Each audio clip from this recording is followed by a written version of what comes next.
The first jet of any country is always a big deal. From the Heinkel HE-178 of Germany in 1939 to the Capponi Cambini N1 of Italy in 1940. Then we have the Gloucester E-2839 of the United Kingdom in 1941. And then the United States effort of the Bell P-59 in 1942. But one big player in the aviation scene is missing from that: France. Of course, France was occupied during most of World War II, but that didn't stop them looking at developing a jet. Hey guys, it's model making time, and today we'll be looking at the Sud-Ouest 6000 Triton. This is France's first jet to fly, and I'm so excited to do this model kit. It's the one I've been wanting to do for a very long time. And as usual, we'll be having a look at the history of the aircraft itself, we'll look at the kit history, and then we'll head into the construction. Of course, if you want to have a look inside the box, that's something we also do separately, so use the timestamps below to see what you want to do. It's French February, and I'm so excited. I've also managed to rope in my dear friends Cpt VFC and Fenris models too, so make sure you go have a look at their channels too, because they'll be releasing French themed goodness this month as well. Though I don't know if they're going to go as extra as I did, though for once I tried to go a little bit more on the glam side than, you know, the French horror that was last year. If you do want to support the channel as well, make sure to hit the subscribe button, like the video, and drop a comment below. How do you think this model's going to turn out? If you do want to support the channel as well, as much as I hate sort of plugging this, you can do so by either becoming a channel member or by joining on Patreon, which I've only just set up, so more to come. This is an obscure plane, and one that I've been looking to buy for a long time, and for those who've watched my Telford video, know that I actually bought this whilst at Telford. And yeah, I've wanted to build it ever since. I hinted that I was going to build it for French February, and well, I guess we are building it today. First though, we need to look at what we're actually building. So let's go have a look at the history of the Sud-Ouest 6000 Triton. So France, as an occupied nation, continued to develop aircraft under the watchful eye of Vichy France and their German occupiers. Now, when you go and research this plane, you'll notice there's not a lot out there, but one name does pop up quite a lot, and that's John W.R. Taylor. Now, this was an editor of James Aircraft for like 30 years, and it looks like that's where a lot of the information about the Sud-Ouest Triton seems to come from. There is a video that I didn't want to put in this because I don't think I can monetize it, but there's a video from like a French archive collection of the Triton flying. I'll link it in the description below. But yeah, there is some information about it, but as we'll go into, there's a lot of obscurity around this aircraft. It just wasn't very well documented. According to these sources, the aircraft sort of started development in 1943, which makes sense. You know, most of the major powers at the time have developed some sort of jet, whether it's a fully developed jet fighter or not, well, that's up for debate, but it was definitely the way forward, and France was lacking behind.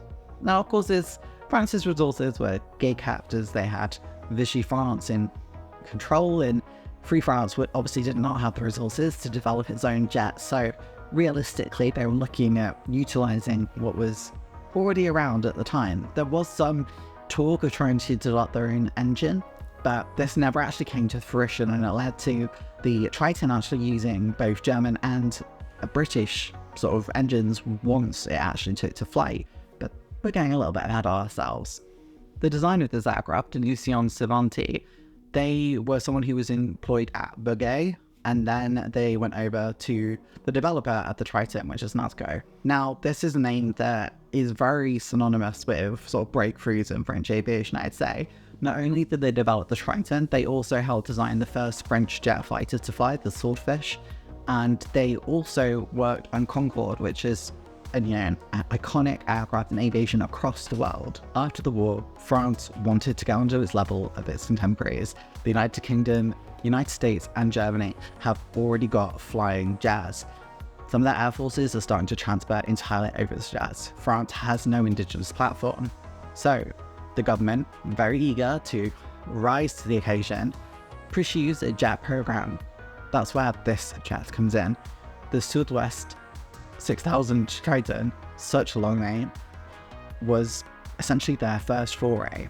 It originally uses Umo engines, so the original German jet engines. However, they were not powerful enough. In fact, it said that it only attained like barely flying, which is kind of weird to think of.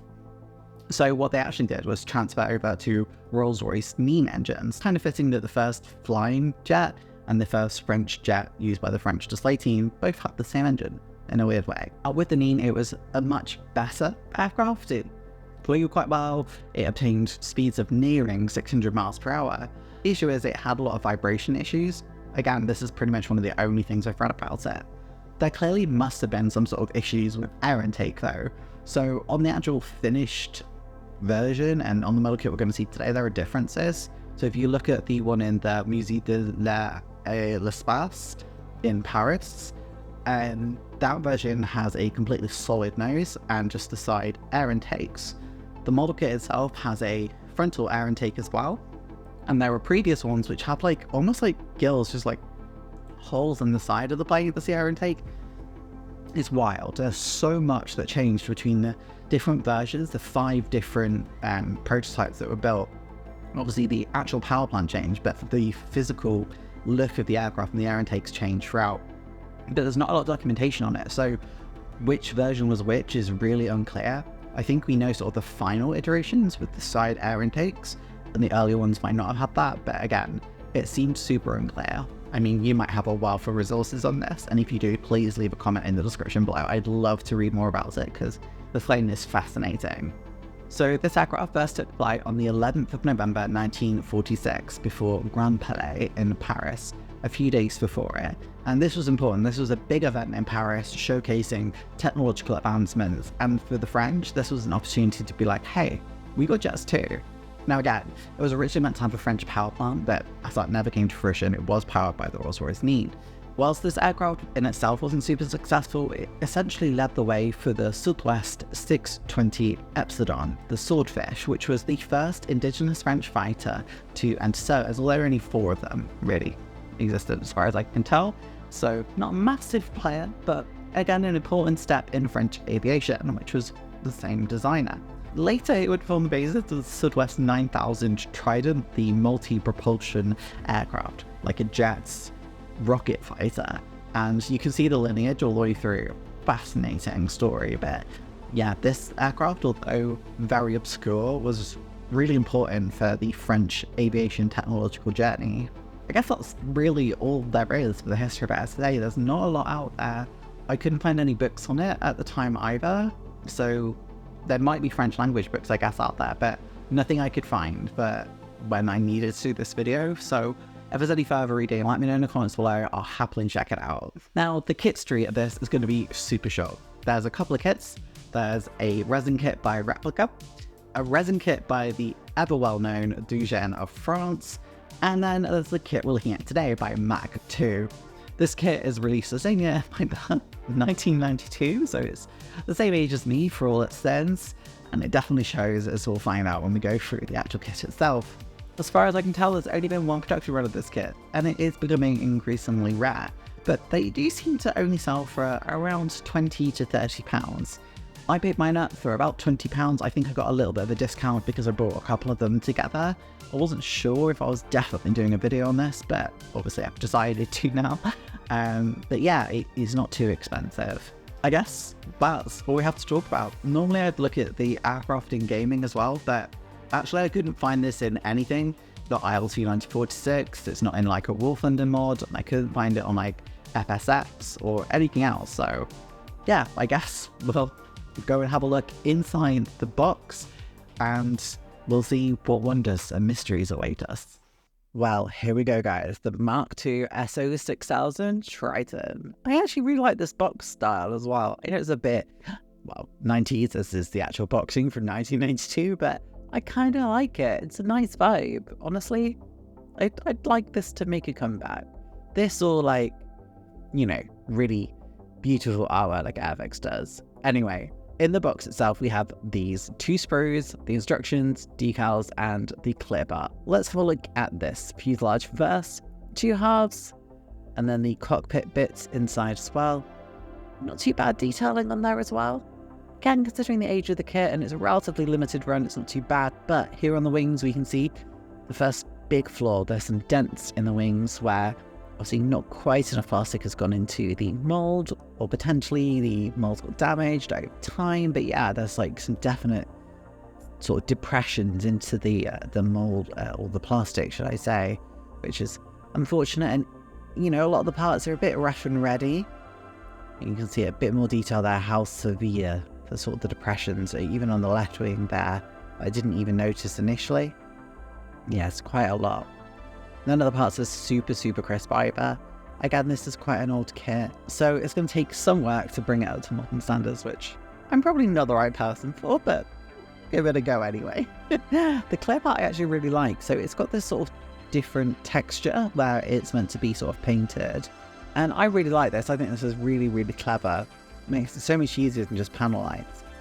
I use this, and I use sort of a modelling fluid when or a masking fluid, should I say, when I'm sort of doing canopies. So we'll see how this turns out, but I really like this, and it's quite clear, again, considering the age and it's been loose in a box, not too bad.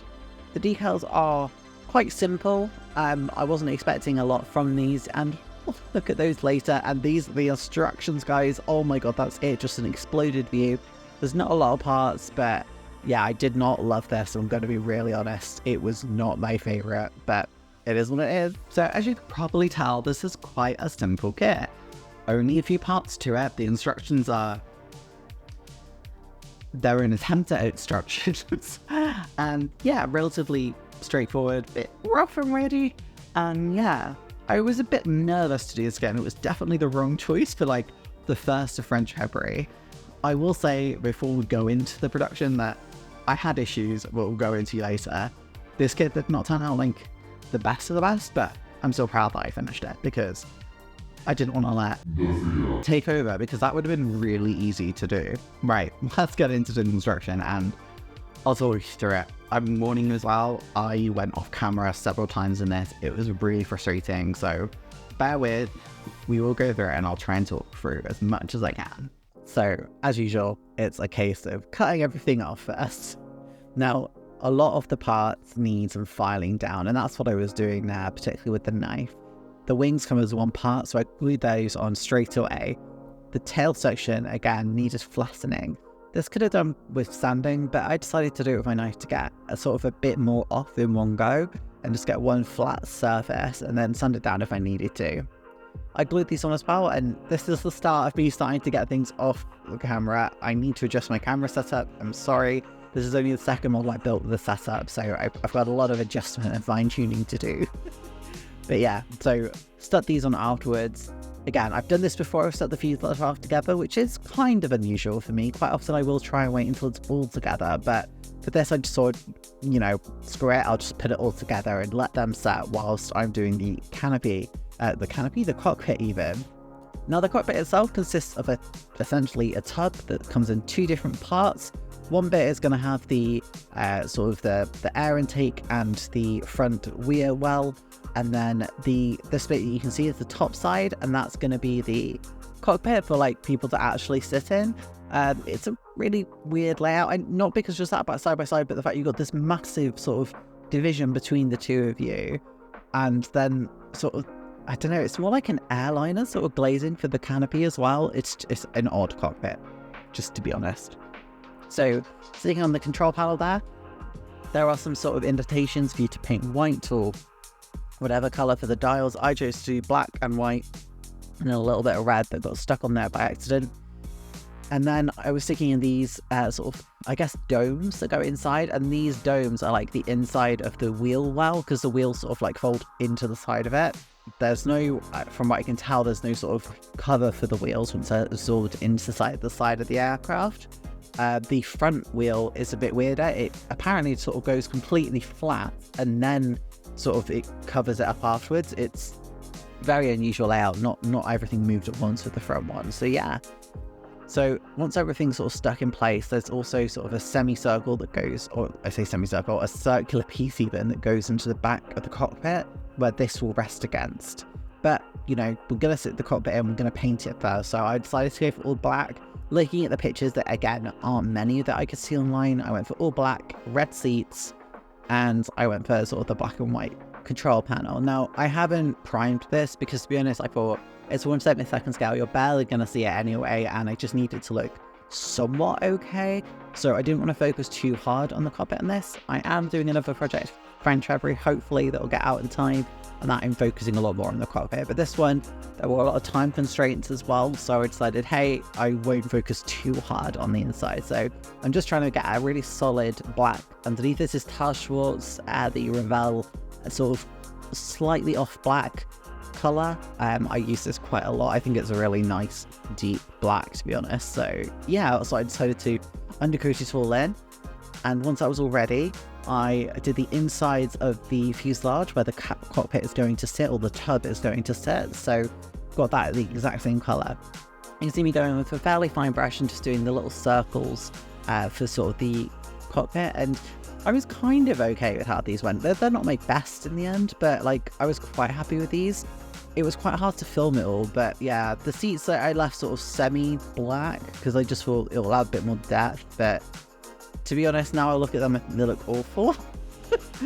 Sorry, I stuck the two fuselage halves together, and there is a nose that I stuck on the front as well. It's like a pointed nose with an air intake underneath, and then I left it to dry pretty much overnight. I did do some sanding on it, and then, wow, I say some sanding, it was a lot of sanding because it was kind of rough all over. I will also go over with some milliput in some areas later as well, but I was just doing some initial sanding before I fully took everything apart and then put the milliput all over it. So yeah, but there was a lot of sanding, including to try and get rid of seam lines. And now I did try and do some sort of engraving, I guess, and this sort of photo here is sort of the layout I had for quite a while. But yeah, I tried to do some scribing, some panel lining, but it didn't go super great. But at least, again, I tried a new skill. I'm going in with milliput, and I'm just sort of softening it with water to get it in sort of the gaps that have been left by the wings. It's not actually, though, to be fair, they weren't that bad. The worst gaps actually on here in the end, when it was finished, was the canopy. And I didn't realise until much too late that it was quite bad, but it is what it is. So I'm using the knife as well to sort of flatten it down, get it sort of really, really smooth in the wing. And I will, of course, sand all of this down afterwards, but I always just try and get it as nice and sort of even as I can. I had to use this a lot on sort of the first resin kit I did, so I am like somewhat used to using it, but like I'm sort of not great. And again, it's been a while. Like I took quite a long gap from modelling. I've done one model. So it's like, I mean, it's nearly a year since I took my break on YouTube. So yeah, like it's been a while. So I'm getting used to using milliput again, but I'm smoothing it all down. I'm just trying to do what I can. Like at this stage, it doesn't look too bad. I sort of screwed it up a lot later, but yeah, the exhaust for the engine as well, that didn't look great. That is sort of slightly misaligned. It wasn't too bad, but I had to put some milliput in. I don't know if I really made it look much better, to be honest. You can see me going in here with Old Faithful Ewing glaze here, and I love this stuff. It's so good for transparent parts, and you don't have to worry about it being super tidy because it looks horrendous when I glue this all in, and I can promise you that at the end, you barely tell.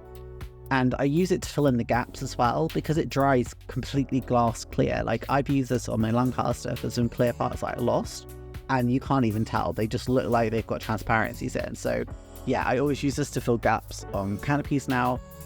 Turns out this wasn't like the best filling job that I've ever done. But again, didn't realise that until much too late, but it worked. So I'm now using Vallejo's masking fluid. Now I used to use Airfix's Mascol, which is the purple stuff that you see a lot.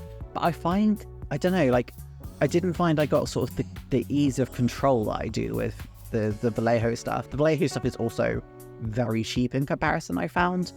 Also, it's on Amazon, which is a godsend when you like if you lose it or something.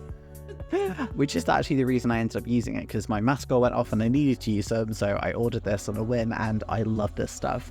I do find that sometimes it can be quite hard to see when you put the first layer down, but I too tend to put a couple of layers down. I probably don't need to, but I just get very paranoid, so I put several layers down. But I'm literally just using a paintbrush to paint it on. The paintbrush is completely fine afterwards as well. Really love this stuff, really nice stuff. It is pretty much just, you know, standard stuff you get in, like, I guess, like theatre makeup as well, but Yeah, and you see that giant blue streak that I got on there? Somehow I did not notice that until after I primed this model, so that is a disaster that was waiting to happen, but hey ho. Yeah, the canopy itself really lent itself to having sort of masking. That was really nice. And you can see I've primed the model here. I put some gloves on. I have learned I got some gloves now that I can wear. And I'm just trying to do some pre-shading. I've not really done pre-shading before, and this was not tidy. And as I'll explain later, I had some issues with this airbrush anyway. It doesn't sort of happen now, but I definitely started experiencing some difficulties. So yeah, I did do some pre-shading just to try and get some variance, because I knew this was going to be pretty much a one color model. And so I just sort of did like a band across the middle, and then I did a couple of panels that were just a bit darker, but the airbrush itself wasn't working as I expected. And I've used this exact same sort of type of airbrush before, so I wasn't sure what was going on. I wasn't sure if I damaged my compressor when I moved house, which I'm not sure, potentially, or if it was sort of the airbrush, because it was sort of a brand new replacement one and it just something didn't seem quite right. But I did manage to get there, and then I did Life Colors polished aluminium all over the top of it. Okay, I need to stop here because my camera died and I was already getting really frustrated with my airbrush. So basically I had a replacement airbrush. It was just a temporary one, but for whatever reason, I think there's, I don't know, like potentially damages when I moved, but my compressor seemed to be pushing through the air at the same force, no matter what I did, like the same pressure. Like it seemed to just either be like really low or really high. There wasn't a middle ground where there should be. And that was like no matter what setting I put it on. And then the airbrush itself, like it was meant to be a dual action airbrush. It definitely was not dual action, because no matter how lightly I would push it or how much I would pull it back, it would either only let all the paint out or none, and it would only let full force air through or none. So definitely single action. I don't know if it just wasn't like finished properly, but yeah, I did try and take it apart, couldn't fix it, so I'm buying a whole new setup.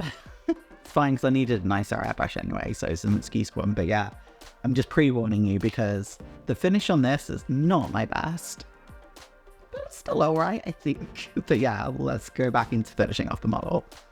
So as explained, I have finished the whole sort of model itself. I'm just painting some of the other parts that are going to be pretty much for the landing gear assembly. That's all left to do, and this is just with Revell's Revell's steel color.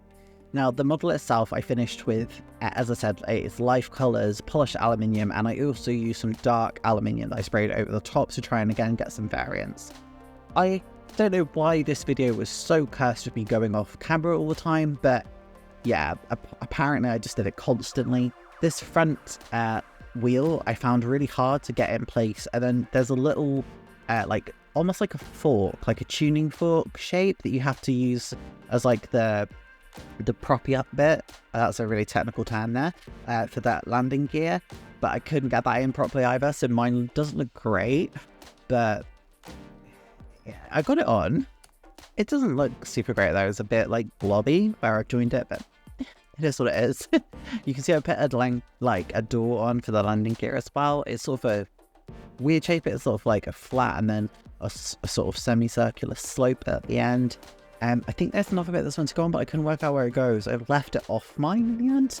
Again, like the instructions, because they're like just that exploded view, aren't super duper clear. You can see me putting the tuning fork sort of shape in here now, and yeah, it just wasn't for me. Now, I've taken the landing gear into the wheel, and the hole didn't seem quite big enough.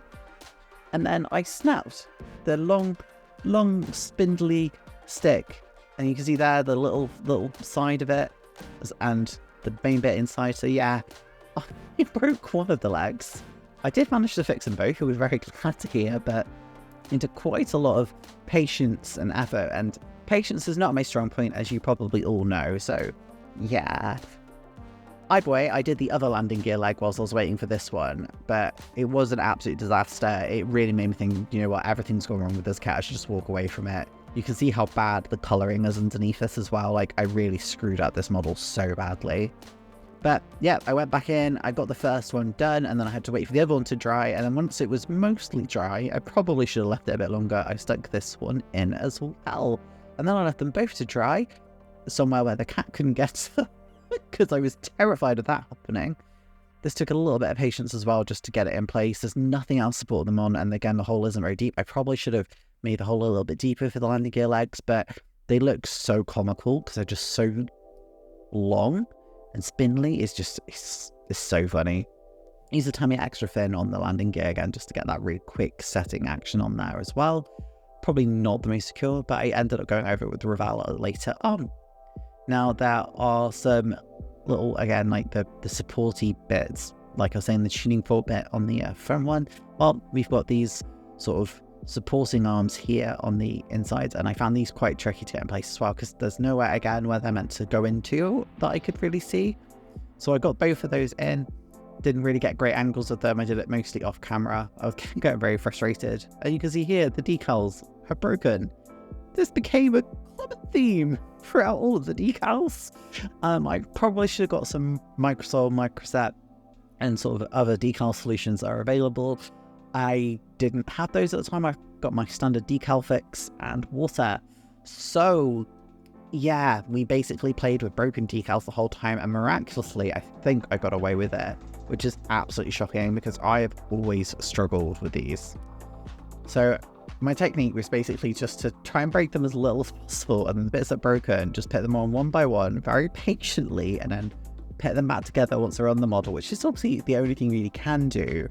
But it became like, as soon as I knew they were going to always break, I would pre-break some of them in areas where I thought it would be tactical to break them. But then it just turned out they would just break even more. So I gave up on that and just went, let God decide where these are going to break. It was very, very difficult.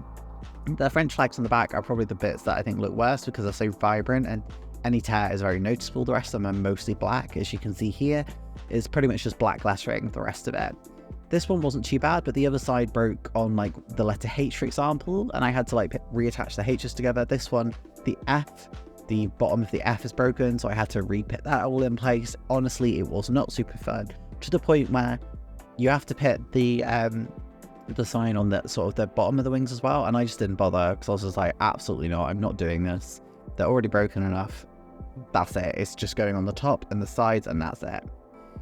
There's some sort of numbering on the front, as well as sort of the branding on the front as well, and then you have the branding on the tail that goes on top of the tricolor, so that will go on too.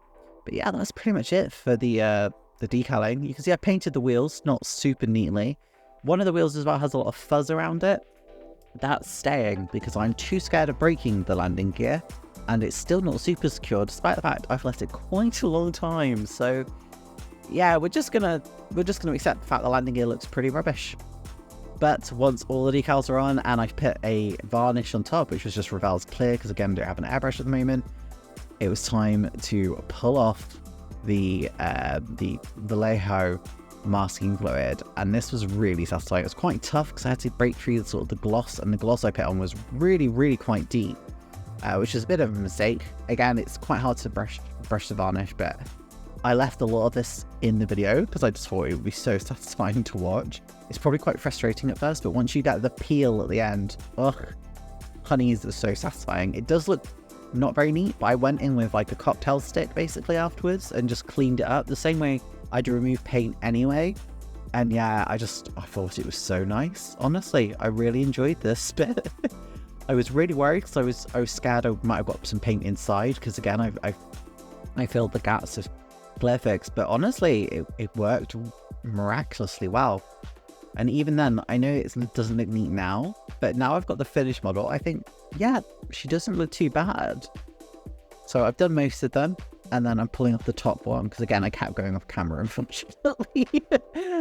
Mainly because at this point I'd had some guests around the day before, so the table wasn't super neat, and I just tried to do it in one tiny little bit of my workspace, so it's just zoomed in the camera quite a lot. Here I am going through with the cocktail stick. It's actually my little like supports when you want to hold something and spray it, but the other end is basically a long cocktail stick, so I'm just going in with that to push the paint off and push any sort of flaky bits off, and I actually got a really nice finish in the end. I probably would get better with masking tape, but to be honest, I'm not unhappy with this, and I hate doing masking with masking tape. I find this much easier. So yeah, I was quite happy to do this, to be honest. And to be honest, looking at it in my hand now, I don't think the model looks too bad. I keep going on and off this. Sometimes I think it looks absolutely god-awful. Sometimes I think it looks absolutely okay. My Mr. Modeler says it doesn't look too bad. Says it's okay. It's me who thinks it looks really bad, but I don't know. Ultimately, you guys will be the judge in a moment when you see the grand reveal of how this model looks, because I'm not convinced. I think I did a really bad job, but we'll see. Well, guys, that's the production. I feel really weird on this. I nearly gave up on this. For some background, I'd already started another model for French Peppery and then realized how much longer that one was going to take me, and that I needed some extra stuff, and that I wasn't going to get it done in time. So I decided, hey, you know what? I'm going to go back. I'll do a much more simple kit. And so I did this one because it is a much more simple kit. Overall, I did it basically over the course of a week, a little bit after work every now and again. But it wasn't the most enjoyable thing to do, because it was so much sanding. I cut out so much sanding in that process. And then I tried to fix the wings where there's a little indent. I couldn't quite do it.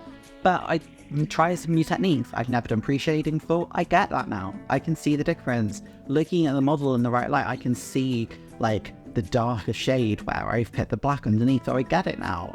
I'm actually kind of excited to get a proper airbrush setup and do it all properly, because I think I can do some wonderful stuff with airbrushing. This is just a really poor example, unfortunately. But with that said, let's go have a look at the SO6000 Popping Off.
Wow, guys, what do you think? I already know you're leaving a hate comment, don't worry. I get it. But at least I finished it. It's so easy to put a model on Shelf of Doom. I think anyone who does wargaming knows that. You get partway through it and you're and then you just leave it. And I was like, no, I'm gonna do this. And what's even funnier for this, although I'd already changed the model I was doing, I originally was actually going to post this video later and then realised I've actually got something else I need to do in the meantime, and it actually meant I had to move my schedule up a week. So yeah, this was all very, very quick. So yeah, French February, first video, absolute show for me to produce, but I enjoyed it. Yeah. Whether you should buy or fly from this kit, it's really hard to say. So it's not a resin kit, so that's always a plus, I think, for accessibility. I think resin kits are really hard to do, and they also have a higher cost barrier because you need entirely different things you do to plastic kits. And the thing with resin is well, it's really bad for you, so you need to get a proper mask for it, which I did when I had my Mach trainer, whereas with plastic you don't need that, so you can just like build it and then pretty much fine. Like obviously you should when you're like using any sort of like compressed air or gas, but like generally plastic kits are a lot safer for you. And like it's a really obscure subject. I don't think I'd recommend the subject to someone who's not really into French aviation, so there's that to contend with too. For someone like me, who's a weirdo who loves like obscure aircraft and loves French aircraft, then absolutely buy.